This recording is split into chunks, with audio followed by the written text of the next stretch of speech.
पालन, मत्स्य पालन और मधुमक्खी पालन से भी आर्थिक प्रगति के रास्ते से जोड़ा जा रहा है।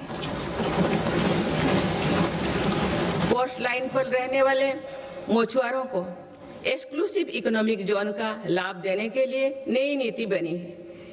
इसके साथ ही हाई सीज की क्षमताओं के इस्तेमाल में सक्षम बनाने के लिए भी नई पॉलिसी बनाई गई है। 2024-25 में देश का मत्स्य उत्पादन लगभग 200 लाख टन हो गया है। 2014 की तुलना में इसमें कुल 105% की बढ़ोतरी हुई है। माननीय सदस्यगण, मेरी सरकार ने एग्रीकल्चर सेक्टर के आधुनिकीकरण के लिए और बेहतर लॉजिस्टिक्स निर्माण के लिए एग्रीकल्चर इंफ्रास्ट्रक्चर फंड की व्यवस्था भी की है। मुझे ये साझा करते हुए खुशी हो रही है कि इसके जरिए अब तक 1.25 लाख करोड़ रुपया से अधिक का निजी निवेश आकर्षित हुआ है। इससे युवाओं के लिए रोजगार के लाखों नए मार्ग भी सृजित हुई है। सरकार की दूरदर्शिता से देश में फूड प्रोसेसिंग क्षमता 20 गुना बढ़ी है। इससे किसानों को उनकी फसल का बेहतर मूल्य मिल रहा है। माननीय सदस्यगण, ग्रामीण क्षेत्र में रोजगार और विकास के लिए विकसित भारत जी राम जी कानून बनाया गया है।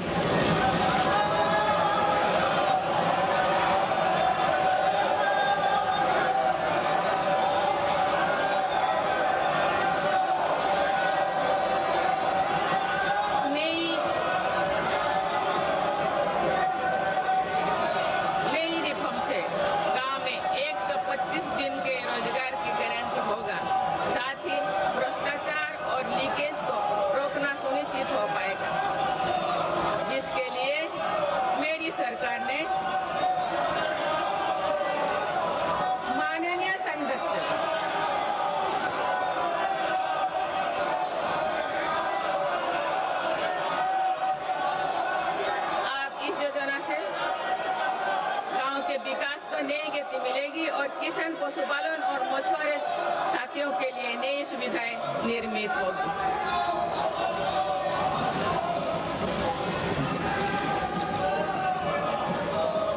माननीय सदस्यगण, मेरी सरकार कृषि और पशुपालन जैसे सेक्टर्स में सहकारिता आंदोलन को सशक्त बना रही है।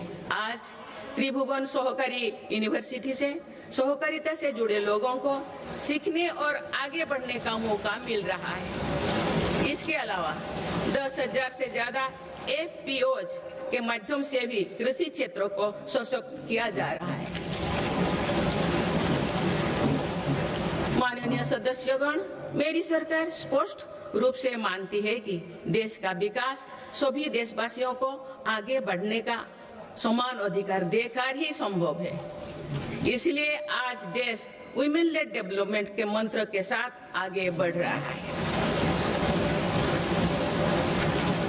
मेरी सरकार ने महिलाओं के लिए समर्पित विशेष योजनाएं बनाए हैं और साथ ही अन्य योजनाओं के केंद्र में भी महिलाओं को रखा है। प्रधानमंत्री आवास योजना से लेकर जल जीवन मिशन तक हर योजना में महिला लाभार्थियों को बड़ी वरीयता मिली है। देश के विकास में महिलाओं की भागीदारी बढ़ाने के लिए मेरी सरकार ने 10 करोड़ महिलाओं को स्वयं सहायता समूहों से जोड़ा है। आज देश में लखपति दीदियों की संख्या 2 करोड़ से ज्यादा हो चुका है।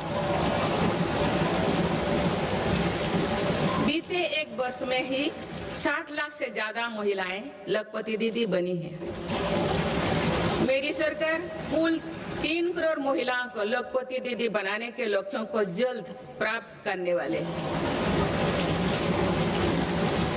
माननीय सदस्यगण, नमो ड्रोन दीदी योजना भी देश के सुदूर अंचलों तक महिला सशक्तिकरण का एक पर्याय बनकर उभरी है। ये प्रशिक्षित ड्रोन दीदी अब आधुनिक तकनीक से जरिए एग्रीकल्चर सेक्टर को ट्रांसफॉर्म कर रहे हैं। मेरी सरकार महिलाओं की आर्थिक उन्नति के साथ साथ उन्हें पोषण, स्वास्थ्य और शिक्षा जैसी सभी विषयों पर ध्यान दे रही है। सितंबर के महीने में चलाए गए स्वस्थ नारी सशक्त परिवार अभियान के तहत लगभग 7 करोड़ महिलाओं की स्वास्थ्य जांच हुई है। इस अभियान ने महिलाओं को त्वरित इलाज शुरू करने में मदद की है। माननीय सदस्यगण, मेरी सरकार की प्रगतिशील सोच और नीतियों के परिणाम स्वरूप देश के हर महत्वाकांक्षी क्षेत्र में महिलाएं तेजी से आगे बढ़ी है। इसी दिशा में कुछ ही महीने पहले देश ने एक और बड़ा माइलस्टोन हासिल किया है। राष्ट्रीय शिक्षा अकादमी यानी एनडीए में महिला कैडेट्स का पहला बैच पास आउट हुआ है। इससे ये विश्वास और मजबूत हुआ है कि देश के विकास और सशक्तिकरण में नारी शक्ति सबसे आगे खड़ी है।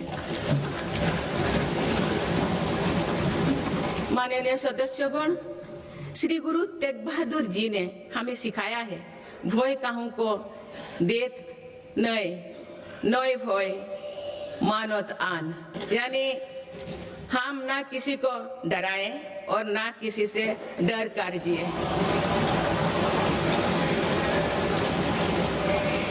इसी निडर मन से, इसी भावना से देश की सुरक्षा सुनिश्चित कर सकते हैं। भारत ने सिद्ध किया है कि शक्ति का प्रयोग उत्तरदायित्व और विवेक के साथ किया जा सकता है।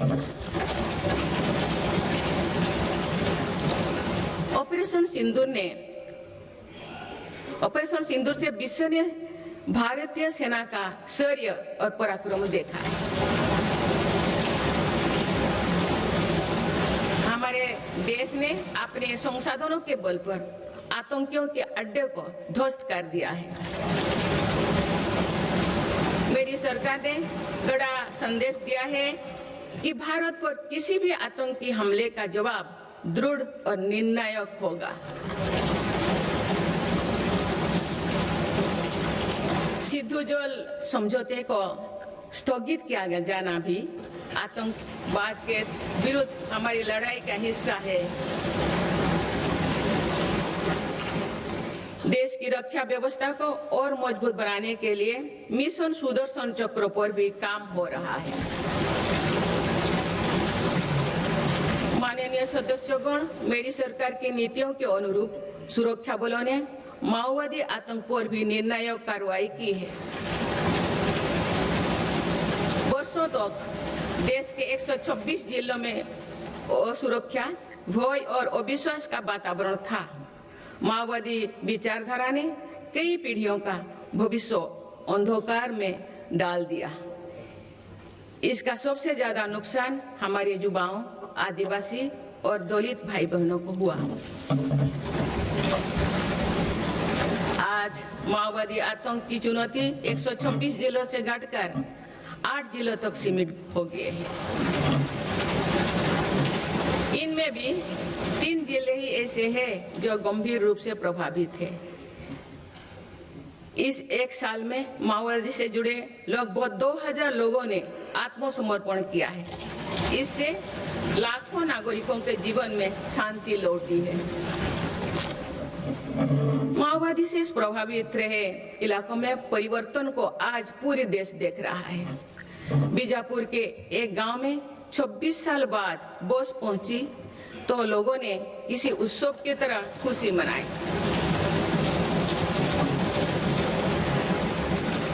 बस्तर ओलंपिक में युवा बढ़ चढ़कर हिस्सा ले रहे हैं। हथियार छोड़ चुकी व्यक्ति आज जगदलपुर में पंडुम कैफे में लोगों की सेवा कर रहे हैं। माननीय सदस्यगण, मेरी सरकार ये सुनिश्चित कर रही है कि जो लोग हथियार छोड़कर मुख्यधारा से जुड़े हैं उनका जीवन पटरी पर लौटे। वो दिन दूर नहीं जो देश से आतंक पूरी तरह से समाप्त हो जाए। माननीय सदस्यगण, गुरुदेव रविंद्रनाथ टैगोर ने कहा था कि आजादी तब तक अधूरी है जब तक आत्मनिर्भरता का जीवन ना जिया जाए। मेरी सरकार भारत को आत्मनिर्भर बनाने की दिशा में निरंतर और ठोस प्रयास कर रहे हैं। आज मेक इन इंडिया के विजन के साथ बने उत्पाद दुनिया के अलग अलग बाजारों तक पहुंच रही है। स्वदेशी को लेकर भी देशवासियों में बहुत उत्साह है।